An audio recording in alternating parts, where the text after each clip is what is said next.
नमस्कार, श्याम ठाकुर के astro thoughts YouTube channel में आपका स्वागत है। इस वीडियो में हम देखेंगे सिंह लग्न वालों की जुलाई का महीना कैसा रहेगा। सिंह लग्न जब मैं बोल रहा हूँ तो लियो लग्न वालों की बात कर रहा हूँ। लियो हम इंग्लिश में बोलते हैं और सिंह लग्न, सिंह राशि आपके बर्थ कुंडली में पहले घर में होगा।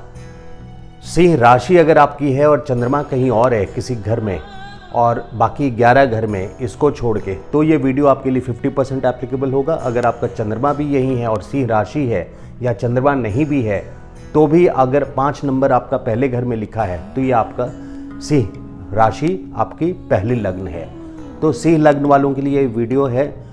लियो लग्न जुलाई 2021 कैसा रहेगा।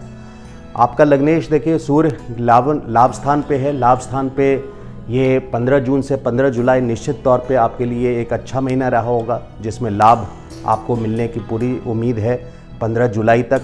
15 जुलाई के बाद से 15 अगस्त तक आपको पूरी तरह से सतर्क रहना है।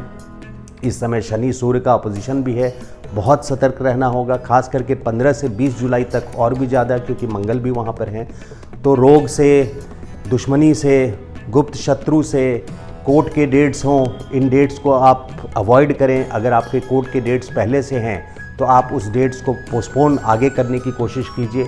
कोई रोग ग्रसित पहले से हैं और इस टाइम पे कोई भी सिम्टम आ रहा हो तो आपने पहले से उसको चेकअप करवाना है। लड़ाई झगड़ा डिस्प्यूट में ना पड़ें 15 से 20 जुलाई के बीच में, खास करके इस बात का आपको ध्यान रखना है।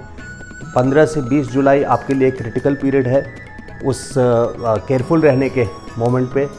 उसके अलावा 15 जुलाई से 15 अगस्त तक, या रादर 16 जुलाई से 16 अगस्त तक आपको पूरा ही केयरफुल रहना है। 16 अगस्त तक, जिसमें ज़्यादा मैंने बताया वो 15 जुलाई से 20 जुलाई तक का समय है। लेकिन जो विद्यार्थी हैं उनके लिए मैं ये बोलूँगा, जो विद्यार्थी हैं उनके लिए ये महीना 16 जुलाई से 16 अगस्त बहुत अच्छा इसलिए रहेगा क्योंकि सूर्य जब नौकरी स्थान को देखते हैं, बेशक वहाँ शनि हैं, लेकिन सूर्य जब अपने नौकरी स्थान को देखेंगे तो जो लोग गवर्नमेंट के लिए प्रिपेयर कर रहे हैं उनको इसमें सक्सेस मिलने की पूरी उम्मीद है। इसलिए अगर आपके एग्ज़ाम के डेट्स इस बीच में पड़ रहे हैं 16 जुलाई से लेकर के 16 अगस्त, तो वो आपके लिए शुभ होगा, लाभकारी होगा।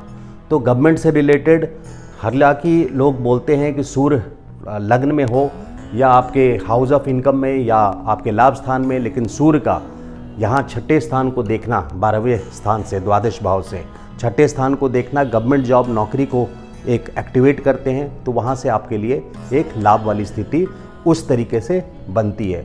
देखिए, आपका जो मन का कारक है चौथा घर, उसमें मन में ये एक प्रकार की अशांति है। ऐसा लग रहा है जैसे पिछले साल सितंबर से केतु गए हैं तो उसके वजह से अगले साल अप्रैल तक केतु वहीं रहेंगे, जिससे ये प्रतीत होता है कि आपके मन में या घर में किसी तरह की अशांति है, कुछ आप पाना चाहते हैं जो नहीं हो पा रहा है। इसके लिए आपको मेडिटेशन करनी चाहिए रात में खास करके, या सुबह सुबह स्टार्ट करें ब्रह्म मुहूर्त पे। यानी ब्रह्म मुहूर्त हम तब बोलते हैं जो सूर्योदय के 48 पल पहले, इट इज़ नॉट मिनट्स, 48 पल पहले जो होता है वो ब्रह्म मुहूर्त होता है। मेडिटेशन वहाँ से शुरू करनी चाहिए।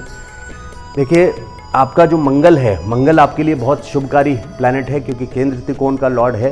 तो रेमेडी जो भी करें आप मंगल के लिए, वो एक तो है नग पहनना, मूंगा पहनना।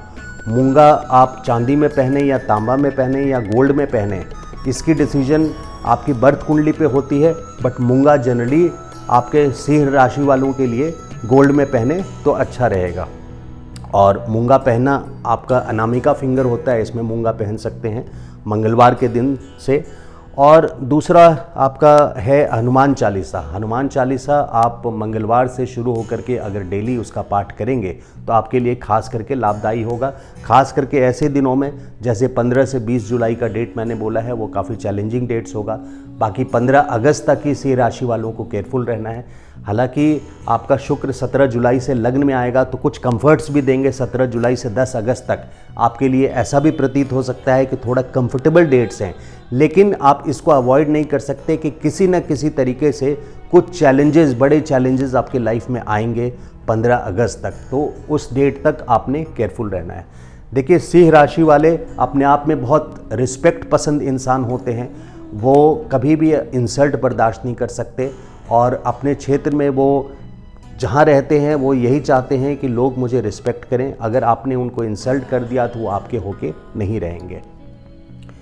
सिंह राशि जिनका है, सिंह राशि लग्न में, उनका छठे भाव में शनि का आना मतलब ये होता है कि 2020 जनवरी से ही उनके लिए दुविधा या परिस्थितियाँ अच्छी नहीं रही है। जनवरी से उनके लिए ऑब्स्टकल्स, अलग अलग तरीके से प्रॉब्लम्स, छोटी छोटी दिक्कतें, कर्ज का आना या कर्ज लेना, लोन लेना, इस तरह की स्थितियां बन गई है पिछले साल जनवरी 20 से, क्योंकि शनि का प्रवेश है छठे घर में। जो कर्ज, कोर्ट केस वगैरह ना हो जाए इसलिए कोई डिस्प्यूट ना करें, जो कि मैंने खास करके जुलाई और अगस्त का महीना बताया है। 15 से 20 जुलाई उसका मेन है, उसके अलावा भी 16 अगस्त तक मेन है, क्योंकि मार्च शनि का अपोजिशन है। तो ज्योतिष के पॉइंट्स वो हम ज़्यादा डिस्कस नहीं करेंगे, लेकिन शनि का छठे घर में आना आपके लिए अगले साल अप्रैल तक बहुत चैलेंजिंग रहेगा। इस टाइम पे आपको प्लानिंग पूरी तरह से जॉब के लिए, शनि का यहाँ मिशन क्या होता है, शनि का मिशन यहाँ है आपको जॉब दिलाना। कोई लिटिगेशन वगैरह हो, लिटिगेशन ऑलरेडी ये ट्रिगर करते हैं, लिटिगेशन यानी केसेस को ट्रिगर करना। तो अगर आप किसी के अगेंस्ट केस फाइल करने जा रहे हैं तो इसको अवॉइड करें अगले साल अप्रैल तक। इस समय जब शनि आपका छठे में हो तो उसमें आपको बहुत सक्सेस नहीं मिलेगा। इस तरह से आप किसी तरह के डिस्प्यूट में ना फंसें। हाँ, जहाँ रोग स्थान की बात है, रोग कोई ना कोई गुप्त तरीके से शनि लंबा रोग देता है, और आपकी राशि भी यहाँ शनि की है, इसलिए कोई ऐसा रोग जो हड्डियों से रूल करता हो, शनि हड्डियों को रूल करता है, वो देखें। खास करके घुटना, क्योंकि मकर राशि यहाँ पड़ रही है छठे घर में, तो इस टाइम पे सिंह राशि वालों को घुटने में प्रॉब्लम होगी, घुटने में दिक्कत होगी। और जब भी मंगल और सूर्य अपोजिशन में जाएगा, जो कि अभी चल रहे हैं, मंगल पहले से विराजमान है कर्क राशि में द्वादश भाव में, तो इनके लिए इस समय इस तरह की बीमारियां और प्रॉब्लम क्रिएट कर सकती है, बढ़ सकती है। तो 15-16 अगस्त तक अपना बिल्कुल अच्छे से ध्यान रखें। जहाँ तक लाभ की स्थिति है या पैसे की स्थिति है, देखिए लाभ की 3 जून से 6 जुलाई तक कुछ ना कुछ पैसा आपके हाथ में ज़रूर आएगा, बल्कि उसके बाद भी 7 जुलाई से 24 जुलाई तक खास करके ये लाभ स्थान पे आपका बुध, क्योंकि आपका धन भाव और लाभ भाव का स्वामी है, इसलिए बुध यहाँ होने का मतलब ये होता है कि 7 जुलाई से 24 जुलाई तक आपको लाभ आएगा ही आएगा। और ख़ास करके ऐसे दिन जब चंद्रमा आपके पंचम में जाएंगे, जिसका मैंने गुड डेट में चर्चा किया हुआ है कि 21 के शाम से लेकर के 23 के शाम तक ये अच्छे दिन होते हैं, जिसमें आपका पंचम का चंद्रमा है। चंद्रमा जब आपके सेकंड हाउस में जाएगा, दूसरे घर में जाएगा, तब भी ये लाभ कराएगा। तो ओवरऑल मैं डे पे नहीं जा रहा, ओवरऑल देख रहा हूँ कि आपका लाभ का स्वामी 7 जुलाई से 24 जुलाई तक खास करके आपको लाभ लेने वाली स्थिति में रखेंगे। जहां लाभ के लिए मैं गुरु को देख रहा हूं, क्योंकि गुरु आपके फाइनेंस को रूल करते हैं, पैसे को रूल करते हैं, तो शनि और गुरु इस वक्त दोनों वक्री हैं, जिसके वजह से आपको प्रॉब्लम्स फेस करनी पड़ रही होगी। 6 अप्रैल से लेकर के ये सिचुएशन खास करके अक्टूबर तक चलेगी। देखिए गुरु आपके वक्री हैं 20 जून से 18 अक्टूबर तक, तो 18 अक्टूबर तक आपके वक्री हैं, और 14 सितंबर से 21 नवंबर तक, यानी नवंबर तक ही आपका गुरु अच्छे पोजीशन में नहीं है, पहले वक्री हैं, उसके बाद छठे स्थान में दोबारा चले जाएंगे। जब छठे स्थान में दोबारा चले जाएंगे गुरु, तो 14 सितंबर से 21 नवंबर तक फिर से प्रॉब्लम्स क्रिएट करेंगे, फाइनेंस से रिलेटेड क्रंच देंगे, पैसे की कमी करेंगे, और इस वक्त भी वक्री हैं। तो वक्री जब तक हैं, वक्री हैं आपके 18 अक्टूबर तक, तब तक पैसे आने की जगह खर्चे ज़्यादा होते रहेंगे। इस बात का आप ध्यान रखिएगा, जहाँ तक हो हाथ बांध के चले। लेकिन नवंबर के बाद से अगले साल अप्रैल तक आपके लिए पैसे की स्थिति बहुत मजबूत बन जाएगी। यही स्थिति देखिए, जो लोग प्यार या अफेयर की मैं बात करूं, तो उनके लिए अभी ओके एवरेज सिचुएशन है, ज़्यादा अच्छी सिचुएशन नहीं है, क्योंकि गुरु वक्री है। लेकिन नवंबर से अप्रैल तक उनके लिए बहुत अच्छी स्थिति रहेगी। ये विद्या का भी घर है, तो नवंबर से लेकर के अप्रैल तक विद्या के लिए भी, आपके शेयर मार्केट के लिए भी, इन्वेस्टमेंट पोर्टफोलियो के भी बहुत अच्छे पोजीशंस रहेंगी इस टाइम पे, नवंबर से लेकर के अप्रैल तक। जहाँ तक शादी का है, देखिए जो लोग विवाहित नहीं हैं उनके लिए अभी चांसेस ऑल्दो हैं, वक्री हैं, तो शादी के चांसेस, क्योंकि गुरु हैं यहाँ पे, तो शादी के चांसेस हैं, लेकिन मैं एडवाइस नहीं करूँगा। जब तक वक्री है नवंबर तक, 18 नवंबर तक, तब तक शादी का आप कोई योजना ना करें। मैं तो इसको वक्री में कभी एडवाइस नहीं करता, क्योंकि वक्री में किया हुआ काम, जो कि 18 नवंबर तक गुरु वक्री हैं किया हुआ काम बहुत अच्छा नहीं रहता है।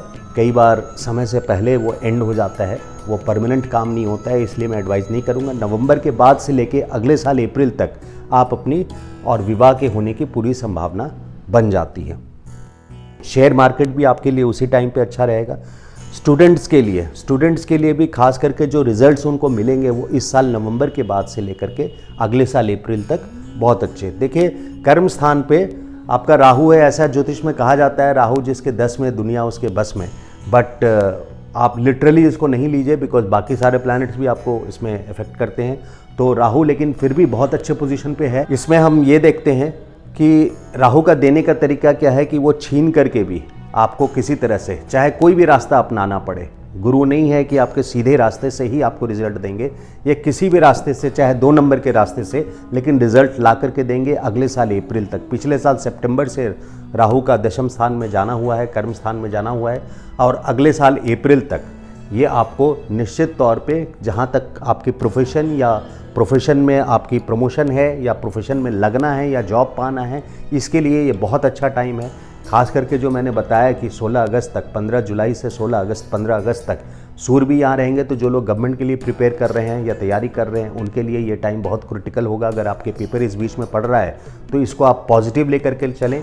लेकिन विद्या या अध्यात्म के अलावा आप देखेंगे, अध्यात्म और विद्या के अलावा मटीरियल गेन्स के लिए 15 जुलाई से 15 अगस्त तक आपके लिए नेगेटिव रहेगा। ये फ़र्क होता है, क्योंकि अध्यात्म के लिए तो सूर्य यहाँ से आपके नौकरी को देख रहे हैं, तो ये आपके लिए अच्छा करेंगे, लेकिन मटेरियल गेन्स के लिए, भौतिक सुख के लिए ये अच्छा नहीं रहेगा।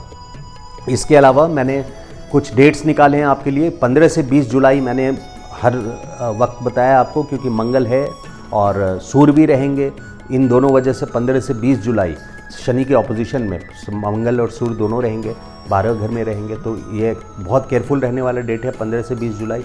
इसके अलावा 1 और 2 जुलाई आपके लिए अपमानजनक स्थिति ना बने, इससे बच करके रहिए। आप अपने बॉस को फेस करने का अवॉइड करें, या ओपन एंडेड क्वेश्चंस ऐसे सीनियर से ना पूछें जिससे आपको इंसल्ट फेस करना पड़ सके। 10th को शाम से लेकर के 11th पूरा दिन, और 12th को 11 और 12 तारीख तक, 10 के शाम से लेकर 11 और 12 तारीख तक। इसमें खर्चे से बचें। किसी को हो सकता है, ऐसे भी चांसेस बन सकते हैं कि आपके हॉस्पिटल का भी विजिट्स कराए, तो इन चीज़ों से आपको केयरफुल रहना है इन डेट्स से। और 23 को शाम से लेकर के 24 पूरा दिन, और 25 तारीख, तो ये भी रोग से रिलेटेड या मेंटल स्ट्रेस से रिलेटेड काफ़ी आपको ऐसी सिचुएशंस क्रिएट कर सकते हैं। इन डेट्स को आप नोट कर लें अपने लिए तो अच्छा रहेगा। जब भी ये डेट्स आएँ तो आप इसको मैच करें कि क्या ये वीडियो इसके लिए सूट कर रहा है, नहीं कर रहा है, जो मैं देख रहा हूँ। जो आपके अच्छे डेट्स हैं वहीं पे 21 तारीख के शाम से लेकर के 23 तारीख के शाम में, ये आपके लिए अच्छा डेट है। और 8th नून, दोपहर से लेकर के 10th के इवनिंग तक, 10 तारीख 10 जुलाई की इवनिंग तक आपका ये अच्छा दिन रहेगा। इसके अलावा अगर पेमेंट से रिलेटेड किसी को रिमाइंडर देना है, किसी से पैसे वापस लेने हैं, तो उसके लिए अच्छा दिन आपका रहेगा 6 जुलाई, 13th, 20th एंड 26 जुलाई। और इन चारों डेट्स को आप नोट कर लें। इनमें भी सबसे अच्छा दिन जो रहेगा पेमेंट से रिलेटेड, कैश फ्लो से रिलेटेड, वो रहेगा आपका 13 जुलाई और 26 जुलाई। ये 2 डेट्स आपके लिए खास करके अच्छे हैं। सो ओवरऑल मैं देखूं तो आपका 15 से 20 जुलाई को केयरफुल रहने का डेट है, एंड 15 अगस्त तक बैकफुट पे रहने का डेट है। आपका 6ठे में शनि है, इसलिए आप काफ़ी ऑब्स्टिकल्स या परेशानी से गुजर रहे होंगे, जो कि अगले साल अप्रैल तक चलेगा। लेकिन इस साल नवंबर के बाद से गुरु वक्री ख़त्म होने के बाद आपके सप्तम स्थान में गुरु का होने की वजह से कैश फ्लो आपकी अच्छी बनेगी, और ओवरऑल लाइफ की पकड़ आपकी अच्छी आएगी। इसके साथ अगर हम और चीज़ें देखें, जैसे मैरिज है, तो मैरिज के लिए मैंने बोला है कि नवंबर के बाद से अगले साल अप्रैल तक जो लोग विवाहित नहीं हैं, विवाह की योजना उनका है, प्लानिंग है, तो वो नवंबर से अगले साल अप्रैल तक, क्योंकि अप्रैल के बाद फिर 2022 अप्रैल से 2023 अप्रैल तक गुरु आपके 8वें स्थान में चला जाएगा, जो अच्छा नहीं रहेगा। इसलिए मैरिज से रिलेटेड जो भी एक्टिविटी है, या इवन शेयर मार्केट से रिलेटेड जो एक्टिविटी है, उसको आप इस साल नवंबर से लेकर के अगले साल अप्रैल तक कर लीजिएगा। इसके साथ ही अगर मेरा ये वीडियो अच्छा लगा हो तो काइंडली लाइक कीजिए, और चैनल पसंद आया हो तो kindly subscribe. Thank you so much.